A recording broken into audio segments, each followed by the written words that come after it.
जय माता दी दोस्तों। कैसे हैं आप सब। आशा करते हैं आप सभी स्वस्थ जरूर होंगे। दोस्तों, आज की इस वीडियो में हम लोग महाशक्ति के बारे में बात करेंगे। वो महाशक्ति जो इस सारे चराचर ब्रह्मांड को अपने वश में कर रखा है। उसी शक्ति के चलते इस सृष्टि का सृजन, पालन और संहार होता रहता है। दोस्तों, शक्ति की जरूरत इस ब्रह्मांड में किसे नहीं होती। शक्ति सभी को चाहिए होती है। किसी को विद्या की शक्ति चाहिए होती है तो किसी को बल के पराक्रम की शक्ति की आवश्यकता पड़ती है।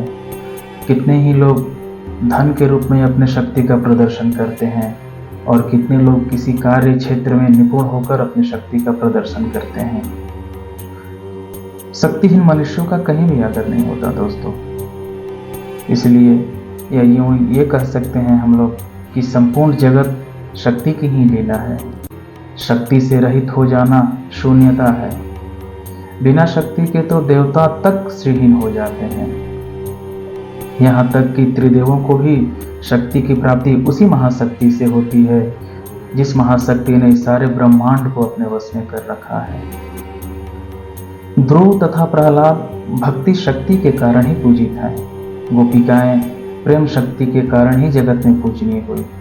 हनुमान तथा गंगा पुत्र भीष्म अपने ब्रह्मचर्य शक्ति के कारण इस जगत में विख्यात हैं। वाल्मीकि तथा व्यास मुनि जैसे कवि शक्ति के कारण ही इस जगत में विख्यात हैं। भीम तथा अर्जुन अपने पराक्रम शक्ति से और हरिश्चंद्र तथा युधिष्ठिर अपने सत्य वचन की शक्ति के चलते इस जगत में विख्यात हैं और हम उन्हें बहुत आदर से देखते हैं। उसी तरह शिवाजी तथा राणा प्रताप भी वीर शक्ति के कारण ही पूजित हैं। सभी जगह शक्ति की ही प्रधानता है। इसलिए कहा जा सकता है कि संपूर्ण विश्व महाशक्ति का ही विलास है। वास्तव में महाशक्ति ही परब्रह्म के रूप में प्रतिष्ठित है जो विभिन्न रूपों में अनेक लीलाएं करती है दोस्तों। उन्हीं की शक्ति से ब्रह्मा सृष्टि का सृजन करते हैं, विष्णु पालन करते हैं और शिव इस सृष्टि का संहार करते हैं। अतः यही जगत का सृजन, पालन और संहार करने वाली आदि नारायणी शक्ति है। यही महाशक्ति 9 दुर्गा तथा 10 महाविद्या के रूप में प्रतिष्ठित है। यही महाशक्ति देवी माँ अन्नपूर्णा, माँ जगतधात्री, माँ कात्यायनी, माता ललिता तथा माँ अम्बा है।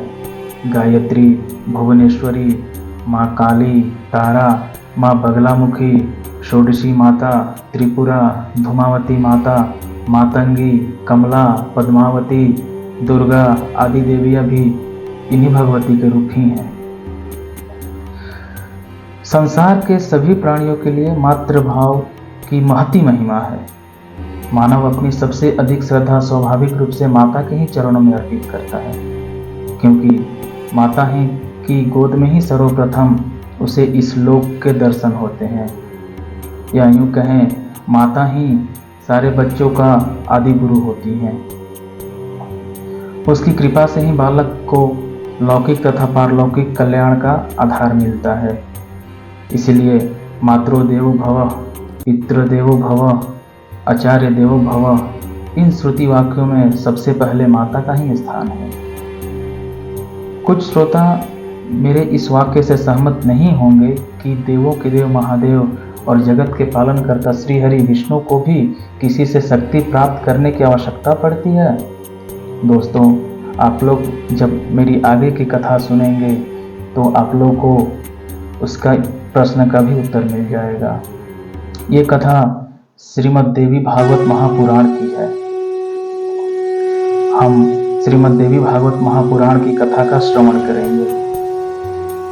श्रीमद् देवी भागवत महापुराण के श्रवण करने का अनेक शुभ फल प्राप्त है।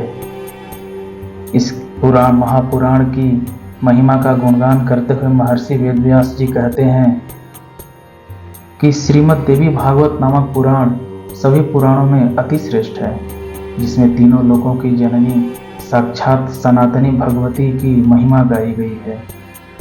जो श्रीमद् देवी भागवत के आधे श्लोक या चौथाई श्लोक को भी प्रतिदिन सुनता या पढ़ता है वह परम गति को प्राप्त होता है। जिस घर में नित्य श्रीमद् देवी भागवत का ग्रंथ का पूजन किया जाता है वह घर तीर्थ स्वरूप हो जाता है तथा उसमें निवास करने वाले लोगों के पापों का नाश हो जाता है। जो व्यक्ति भक्ति भाव से इस भगवत पुराण का पाठ अथवा श्रवण करता है वह धर्म, अर्थ, काम और मोक्ष प्राप्त कर लेता है। कहते हैं अमृत पाने से तो केवल एक ही मनुष्य अजर अमर होता है, किंतु भगवती का कथारूप अमृत संपूर्ण कुल को ही अजर अमर बना देता है। सभी 18 पुराणों में यह श्रीमद् देवी भागवत महापुराण श्रेष्ठ है और धर्म, अर्थ, काम और मोक्ष प्रदान करने वाला है। जो लोग भक्ति तथा श्रद्धा पूर्वक श्रीमद् देवी भागवत की कथा को सुनते हैं उन्हें सिद्धि प्राप्त होने में रंच मात्र भी विलंब नहीं होता। इसलिए मनुष्यों को सदा इस पुराण का पाठ अथवा श्रवण करना चाहिए। इसी पुराण का गान करते हुए श्री सूत जी मुनियों से बोलते हैं, जो इस श्रेष्ठ श्रीमद् देवी भागवत का नित्य भक्ति पूर्वक श्रवण करता है उसके लिए कुछ भी दुर्लभ नहीं है। इसके श्रवण से पुत्रहीन व्यक्ति को पुत्र, धन चाहने वाले को धन तथा विद्या चाहने वाले को विद्या की प्राप्ति हो जाती है। साथ ही संपूर्ण पृथ्वी लोक में वह कीर्तिमान हो जाता है। जो स्त्री काकवंध्या, वंध्या या मृतवंध्या हो वह इस पुराण के श्रवण से उस दोष से मुक्त हो जाती है। दोस्तों, यहाँ पर वंध्या का मतलब होता है वह स्त्री जिसे कोई संतान नहीं होती। हम लोग उन्हें जैसे कि बांझ कहते हैं। काकवंध्या का मतलब होता है वो स्त्री जिनका एक संतान हुआ और वो चाहती हैं कि दूसरा संतान हो, लेकिन वो संतान उन्हें प्राप्त नहीं होती, उन्हें काकवंध्या कहते हैं। या मृतवंध्या उस स्त्री को कहते हैं जिनके संतान तो होती हैं परंतु होते ही वो मृत्यु को प्राप्त हो जाता है, उनके संतान जीवित नहीं रहती। यदि कोई स्त्री को तीनों में से कोई भी दोष हो तो वो इस पुराण का श्रवण अवश्य करें। इस पुराण के श्रवण से उसे उस दोष से मुक्ति मिल जाती है, इसमें संदेह नहीं है। यह पुराण जिस घर में विधि पूर्वक पूजित होकर स्थिर रहता है उस घर को लक्ष्मी तथा सरस्वती कभी नहीं छोड़ती और डाकनी तथा राक्षस आदि वहां झांकते तक नहीं। शारदीय नवरात्र में परम भक्ति से इस पुराण का नित्य पाठ करना चाहिए। इससे जगदम्बा उस व्यक्ति पर प्रसन्न होकर उसकी अभिलाषा से भी अधिक फल प्रदान करती है। वैष्णव, जो लोग वैष्णव पद्धति को मानते हैं, शैव, जो लोग भगवान शिव के उपासक हैं, शौर, जो लोग सूर्य देव के उपासक हैं, तथा गणपत्य, जो लोग भगवान गणपति के उपासक हैं, अपने अपने इष्ट देव की शक्ति की संतुष्टि के लिए आषाढ़, आश्विन, चैत्र तथा माघ इन 4 मासों में के नवरात्र में इस पुराण का प्रयत्न पूर्वक पाठ करना चाहिए। इससे रमा, उमा आदि शक्तियां उन पर प्रसन्न रहती हैं। इसी प्रकार वैदिकों को भी चाहिए कि गायत्री की प्रसन्नता के लिए इसका नित्य पाठ करना चाहिए। हे श्रेष्ठ मुनियों, यह पुराण परम पवित्र तथा वेदों का सार स्वरूप है। इसके पढ़ने तथा सुनने से वेद पाठ के समान फल प्राप्त होता है। इसलिए आपको यह पुराण अवश्य सुननी चाहिए। दोस्तों, नवरात्र भी 4 महीने में होता है। 2 नवरात्र जैसे कि आश्विन जो अक्टूबर महीने में पड़ता है और एक चैत्र जो अप्रैल महीने में पड़ता है।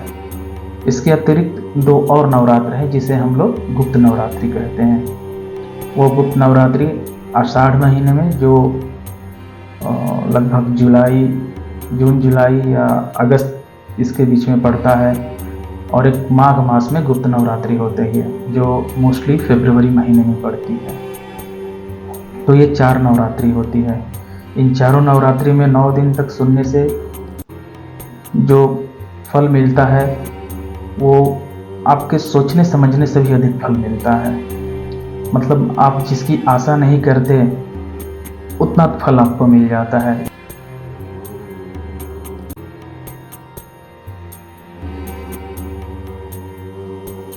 दोस्तों, मैं जानता हूँ कि बहुत से लोगों के पास समय की कमी होती है और कुछ लोगों को लंबे भाषण वाली कथाएं या कहानियाँ उतनी अच्छी नहीं लगती, या कुछ लोग ऐसे भी हैं जो ऐसे मोबाइल चालू कर देंगे और कथा सुनते सुनते गहरी नींद में चले जाते हैं, या कुछ भी सुनते सुनते नैरेटिव कुछ भी हो सुनते सुनते वो गहरी नींद में चले जाते हैं।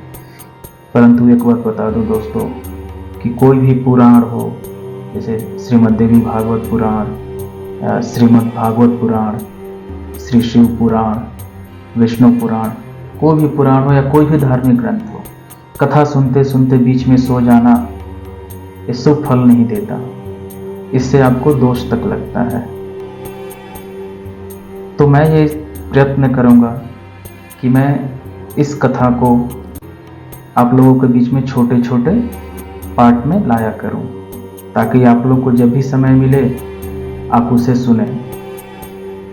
ज़्यादातर लोग अपना समय बिताने के लिए YouTube पर कोई ना कोई वीडियो जरूर देखते हैं या गेम भी खेलते रहते हैं, किंतु दोस्तों मैं आप लोगों से चाहता हूं कि आप लोग अपनी ज़िंदगी के सिर्फ 10 मिनट प्रतिदिन इस कथा को सुनने में लगाइए, और आप खुद देखेंगे कि आपकी ज़िंदगी पहले की तुलना में ज़्यादा सात्विक और सुंदर होती जाएगी।